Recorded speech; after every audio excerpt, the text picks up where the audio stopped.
pasado y llegaste al ministerio, te instalaste ahí sigues tratando de hablar con el ministro. No lo has conseguido. No, he hablado, el primer día llegué, me recibió el director general de Energía, luego al día siguiente estuve con el secretario de Estado de Energía también como media hora, pero bueno, en principio, yo quiero hablar con el ministro. Bueno, sí, con el ministro quiero hablar, quiero hacerle ver que el decreto ese, bueno, pues está haciendo que una comunidad autónoma como la nuestra, como Extremadura, pues de no salir los proyectos que tenemos, pues se quede en una situación muy, muy, muy complicada y muy difícil con lo que está viniendo, ¿no? Porque es lo único que tenemos como tejido de posible recuperación, de posibles, pero vamos, lo de hablar con el ministro para mí realmente es lo de menos. Lo que yo quiero es que el ministerio derogue ese decreto y se puedan ejecutar pues todos los proyectos que hay con autorización administrativa de la Comunidad Autónoma de Extremadura en proyectos de energía renovable, por ser el sector en el único que nos podemos sujetar como comunidad autónoma y que podemos generar lo más importante ahora mismo, que es crear empleo, generar empleo y no seguir destruyendo empleo. Eso ocurriría, tú estás convencido y otros alcaldes de Extremadura, ¿verdad?, que ocurriría, es decir, no solo porque ya daba trabajo, sino que se impediría conseguir trabajo en el futuro y eso pondría, pero además estarían en peligro, me contabas, estarían en peligro servicios sociales muy importantes para cualquier localidad, también para Alburquerque, lógicamente. Efectivamente, es que el recurso que genera ya no solo es el recurso directo del empleo y de las empresas auxiliares, sino que genera recursos en los municipios donde ahora mismo, bueno, por los recortes, pues no está habiendo esos recursos y no están llegando esas subvenciones. Por ejemplo, pues para mantener lo que como servicios públicos, las residencias de ancianos, residencias de discapacitados que tenemos los ayuntamientos, o mantener incluso la ayuda a domicilio a las personas mayores, que ahora mismo, pues con la ley de la dependencia y el recorte que ha sufrido, pues ha quedado todos estos servicios sociales pues en una situación muy difícil de poderlos mantener los ayuntamientos. Y en una zona como son los municipios, las zonas rurales de Extremadura,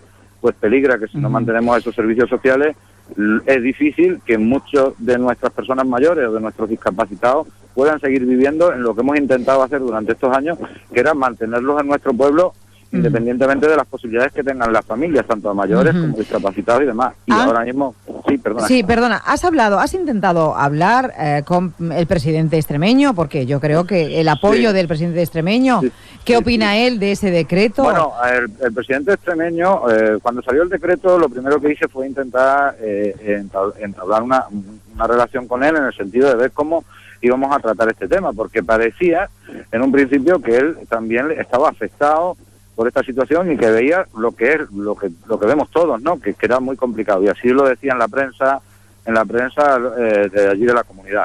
Fue curioso porque pidió una cita con el ministro, vino y llegó allí diciendo, bueno, pues que el ministro se había comprometido a hacer una excepción con Extremadura.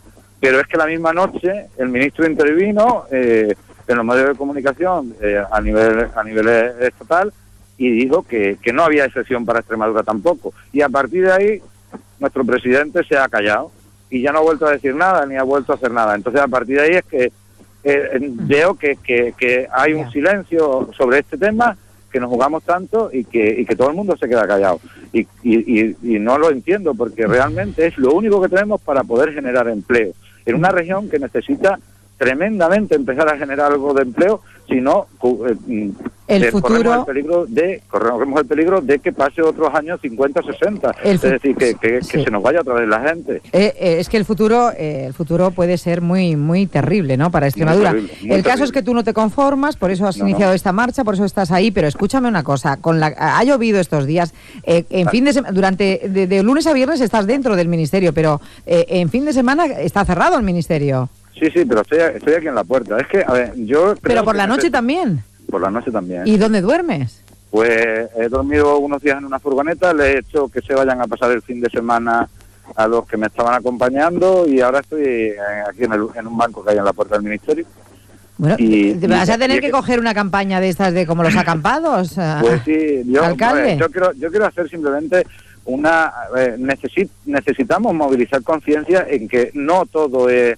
A ver, este decreto en concreto no es una necesidad ni de los recortes presupuestarios para el déficit, ni nada de nada. Es simplemente el interés del modelo energético que tenemos en este país, pero que nada tiene que ver con eso. Y lo que nos está sucediendo es que hasta en esto, bueno, pues se nos deja en una situación en que no podemos hacer nada más, es decir, más que, bueno, pues tratar de mover la conciencia de la gente, de los ciudadanos, de todo el mundo, para decir basta ya, algunas cosas no se pueden tocar. Es decir, que estás luchando contra un gigante, Ángel Vadillo.